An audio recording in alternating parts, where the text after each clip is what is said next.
Hey y'all, this is David, the Georgia photographer, and today I'm going to go over this monster lens.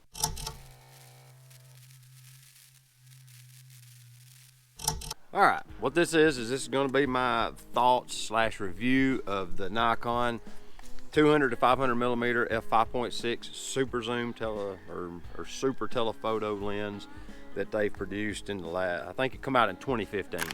I've had this lens since it came out. I used it last week and I thought I really need to let everybody know what I think about this piece of equipment. First of all, this lens weighs like, let me see, I got some notes here and the wind's blowing around. First of all, let's go over like the basic specs. The lens is about 5 pounds. Compressed, it's a little over 10 inches long. It's about 4.5 inches diameter roughly. It's, it steps down so the size kind of changes. Racked out, it adds, let's see here. It adds about 3 inches racked out. So it's about 13-14 inches long, racked out to 500 millimeters.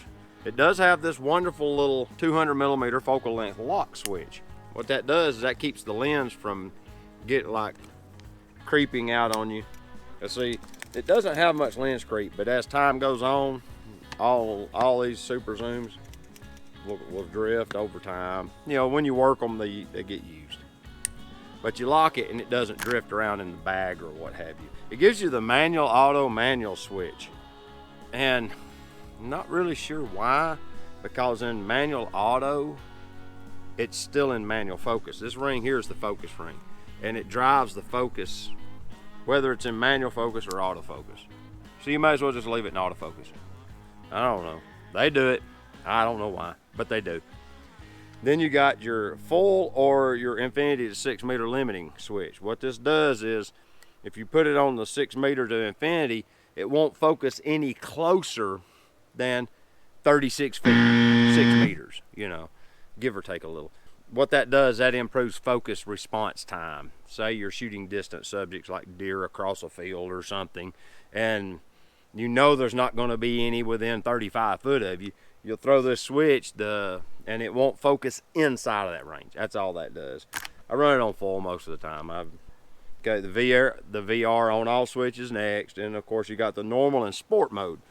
Sport mode, it defines as erratically moving subjects, so that if you're tracking a subject and you're moving the camera around, apparently it knows how to allow for that, and it will give you better response time. I run it in normal mode because I'm not jumping the camera around erratically. On top of that, I'm shooting it currently on the Nikon Z6, which has in-body image stabilization. So we're kind of doubling down on IBIS here. Well, we're not doubling down on IBIS. I'm currently running it on the F to Z adapter, and I also have the f1.4. This is the TC14E Mark III teleconverter. This is the only teleconverter Nikon rates to autofocus this lens. If you get the 20 or the 17, they won't autofocus the lens. They're manual focus only. Supposedly it stops down the aperture too much, and the camera's DSLRs can't see good enough to get reliable focus. For here, I run the 1.4. That gives me 700 millimeters racked out, so it works really well. Here's something a lot of people don't think about. This lens, even at f5.6, which is stopped down pretty heavily to a lot of people's standards, would make an excellent portrait lens. It renders beautiful out of focus background blur. If you have a place where you can put a little bit of space between your subject and the background, the bokeh off of this lens is phenomenal. It's a wonderful piece of glass, super well engineered. Another thing this lens is it's cheap.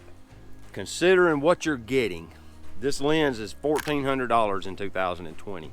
That's a steal, because this lens is razor sharp, acquires focus almost instantly, and has like 4.5 stops of vibration reduction in the lens. So even if you have like my D810, it still has incredible vibration reduction capability. You can shoot it handheld to ridiculous shutter speeds, even at 500 millimeters, and get beautiful results. Totally worth it. If you're a bird or a wildlife photographer, you have probably already bought this lens, or you're about to buy it. A lot of people will buy like the 500 millimeter f4 or the 600 f4. They bring a little more to the table because they give you a little bit more light, You know, because when I put this 1.4 teleconverter on it, it makes it, you know, a 700mm f8. So I'm losing 2 stops of light. For them, they can shoot as it gets a little darker.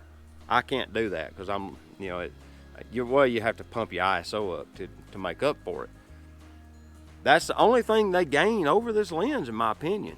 It's just that good of a lens. One thing you got to remember is this is an E-series lens, which means it has an electronic aperture control. It doesn't have the little lever arm in it.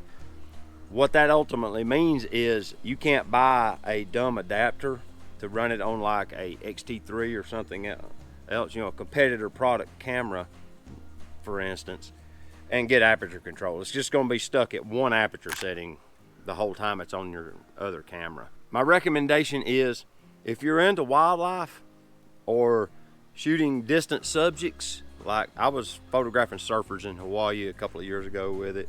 I took it, like I said, I took it last week and shot photos with Phil Thatch. Works like a dream. I would definitely have one of these in my arsenal of lenses. I actually do. Even at that price, they throw in the tripod foot. You have to buy that extra with a bunch of the other large Nikon lenses. You know, this one just comes with it. You get the tripod collar, you get the lens hood, you get a bag. It comes with a big nylon bag. It's just too good to be true. So with that, this is David, the Georgia photographer. I appreciate y'all watching, and until next time, get your camera out and go take a picture with it. All right.